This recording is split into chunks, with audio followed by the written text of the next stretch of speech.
Wait, so do y'all know the details about the investigation at all? I know, like, kind of like we said earlier, after the roommates called the cops, they immediately searched, like, the cameras by the bar that she was at, and they, like, found her, like, standing outside, and it was, like, 2 in the morning, and she was obviously waiting for someone to pick her up.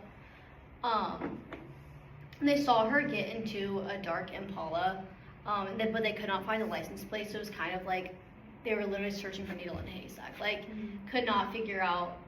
They basically just like set out an alert for like if anyone sees this type of car, like I mean there could be anyone who has that car, but they kind of had to just like pull over anyone who did. So they ended up finding just like a car that was that, and they pulled him over, not realizing that it was like the person.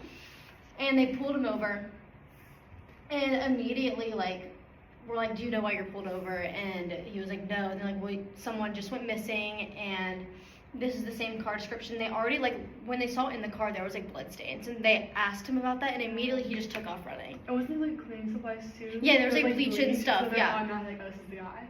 Yeah, so they already kind of had, like, suspicion, or, like, at least this guy was guilty of something, you know, like, you know.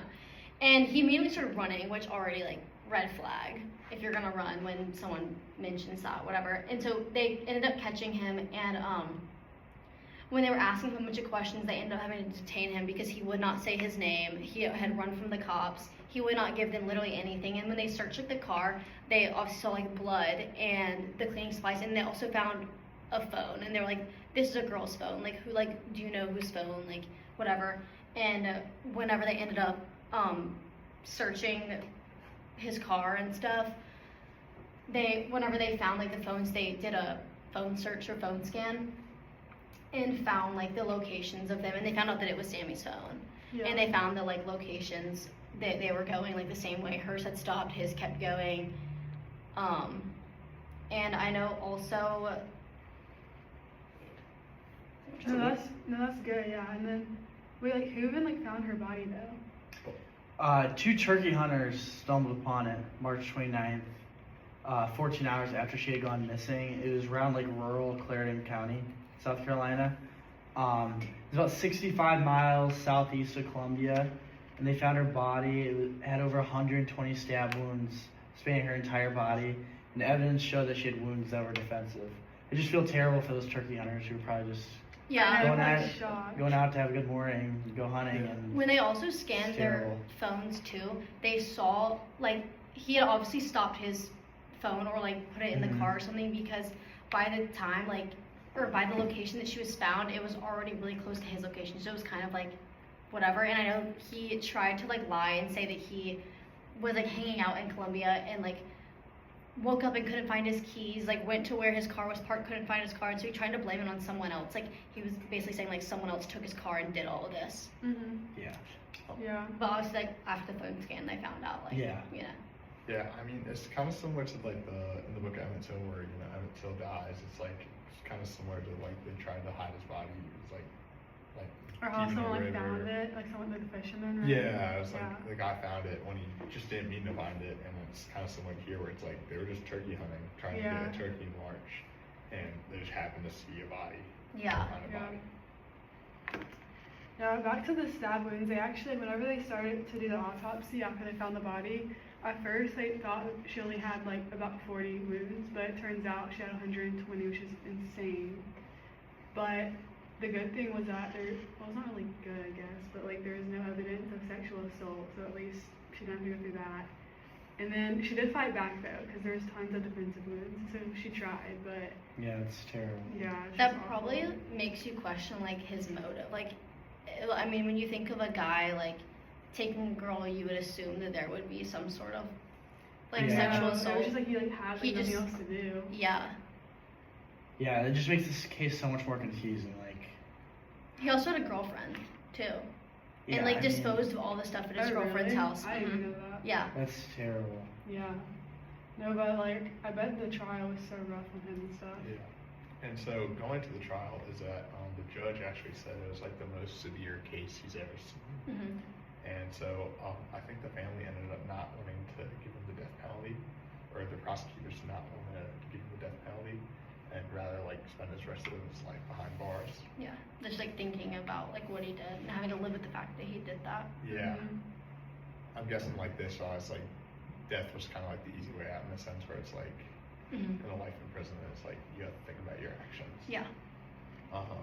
And the verdict was unanimous. Every juror thought the same thing, and Robinson ended up getting life in prison.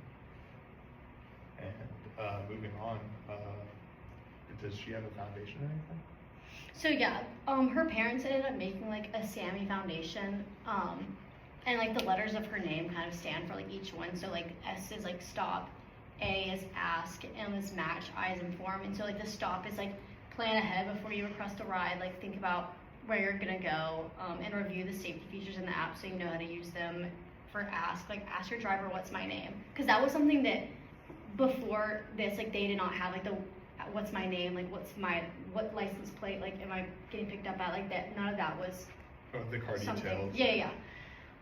So your driver has to like ask like or say your name to confirm like they have the booked a trip with you and not like someone random or picking up someone, you know, in this case. For match, like match the make, model, and license plate of the car in the app, and then inform, share the details of your trip with a friend. So like telling your parents like, okay, I'm going in this Uber, like check my location whenever I'm done, or like whatever, or like your boyfriend, or like in her case. And then they made like a thing called like Sammy's Law, and that was pretty much like, I know that ended up like coming out like 3 years after her death. Yeah.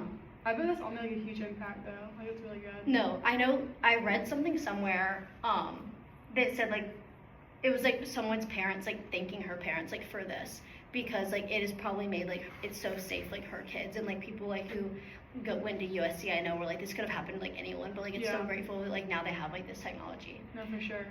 But I found this on a website. It was like What's My Name Foundation that her parents like had made for her. Okay. Cool. Yeah, but like really cool that now people like have all of this technology and all this update like information of how to like be safe and be sure of like who's picking them up and where to go. And Is it a state or federal law? Is it, you don't mind me asking? federal. I think everywhere probably Okay. uses this. I know in one of the things I read, I wasn't the source I used, but I know one of the things I read, it was like someone from like New Jersey like saying they were thankful like to the parents or something like about it. Yeah, it just makes like, I mean, there's millions and millions of Uber users. Like, I feel like now, like, you might like take it for granted, like the safety features, but like you said, like this could have happened to anybody. So it's like, it's sad that it had to come to this, but like, it's good that like this foundation has done so much to like protect so many more people across the Yeah, world. I was just about to say it's good how like they made something good out of the horrible situation. Yeah. Absolutely. Yeah.